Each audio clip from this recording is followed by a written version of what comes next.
Hello, I'm Mitra Sorrells in the PhocusWire studio at Phocuswright Europe, and I am joined by Sane. He is co-founder and chief business officer at TerraPay. Welcome.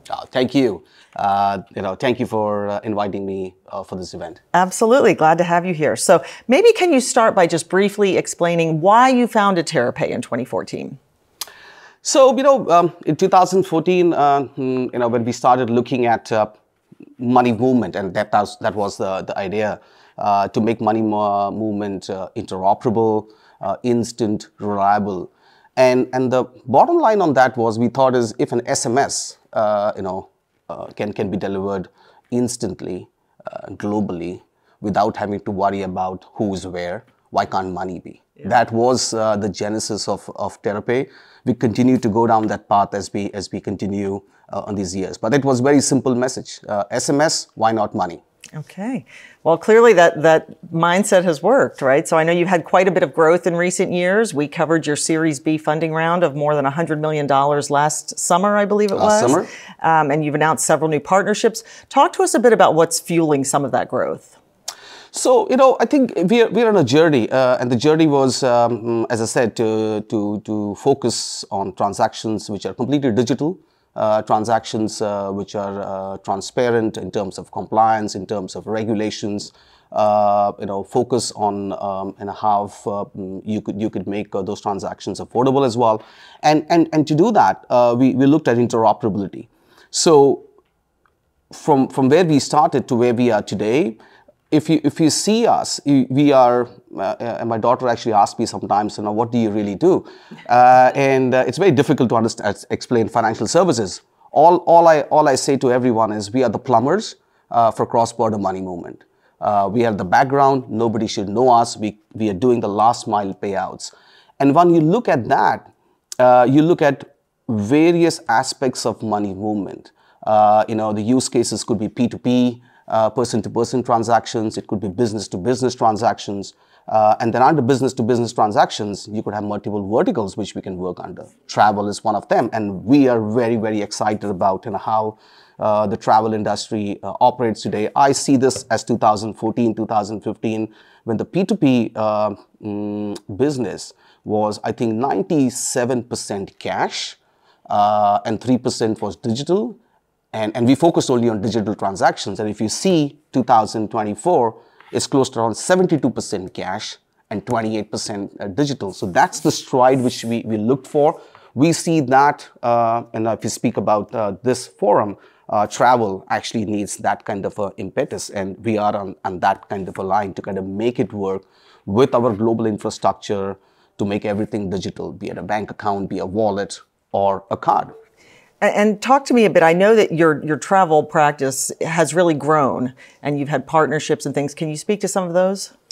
So, we always looked at solving for, again, repeating the whole process of, cross-border money movement. Yeah. And cross-border money movement is actually a business of compliance and liquidity.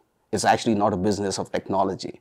Technology just happens to be, and you could have virtual cards, you can have direct integrations, you can have that.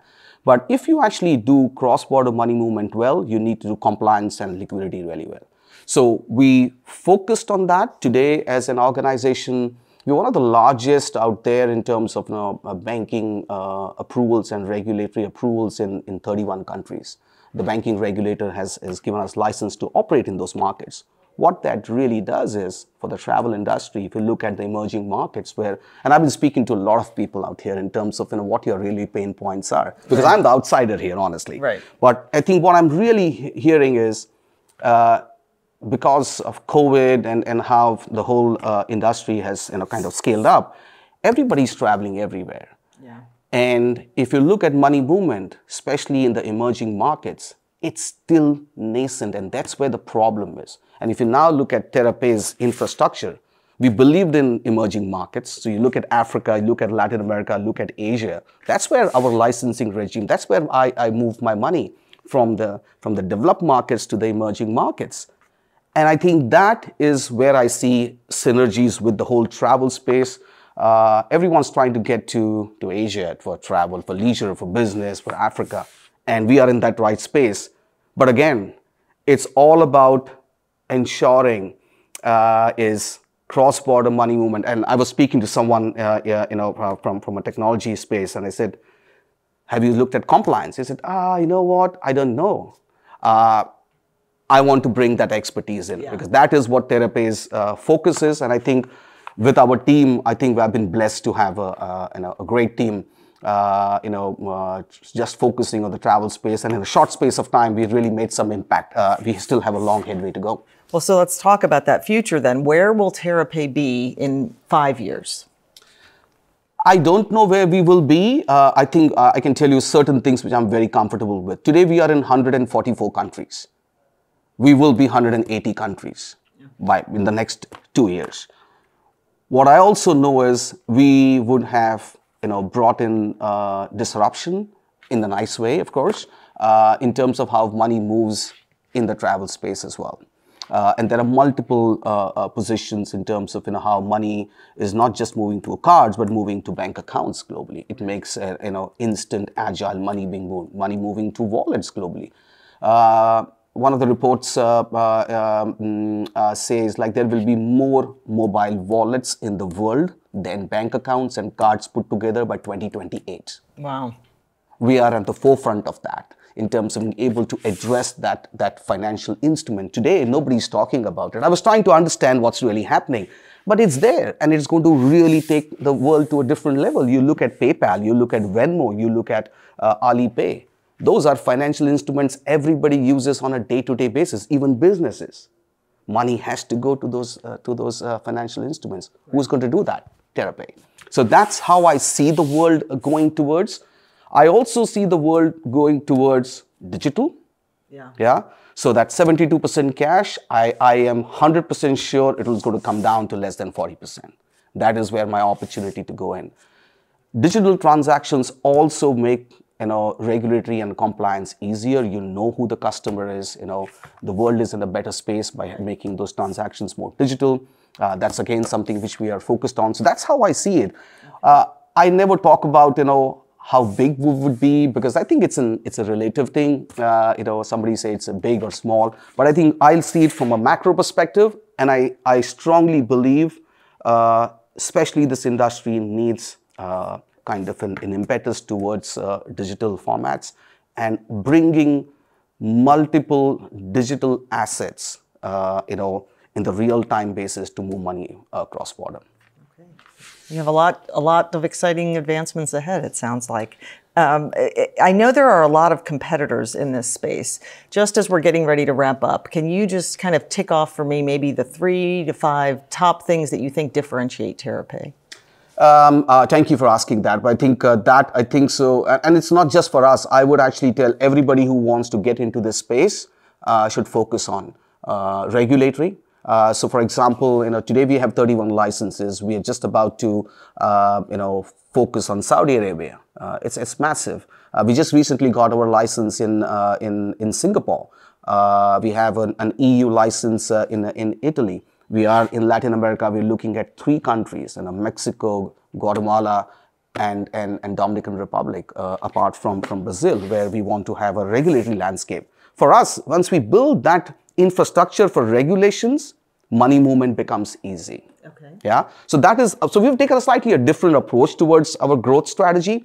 Not just going to connectivity, but looking at regulatory. It's tough. Get the regulatory approvals. Everything becomes easier. So I see that. So emerging markets continue to be our playground. In a way, Middle East for me is a massive proposition. We are fully invested into it. I live in Dubai, but not just because I live in Dubai, I need to invest. But I'm just saying that's a big position for us. So regulatory landscape is a big investment we'll continue to do. The second one is alternate payment methods, is key. Everyone speaks about, how more people can pay and how more people can receive money. We are, providing that kind of an infrastructure as we go.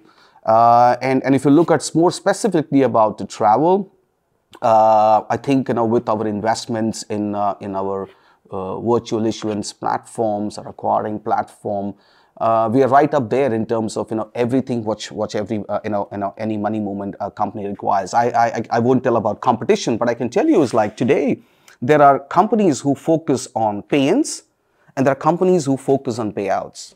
We're probably the only company out there who does pay-ins and payouts on the same platform. So you don't have to go to anyone. And I think that is where our future, and that's where I think where we see the excitement coming in. But again, regulatory licenses in multiple countries continues to be the biggest. 32% of our staff actually is focusing on regulatory and compliance. Wow. 32%. Yeah. So we're very focused on that.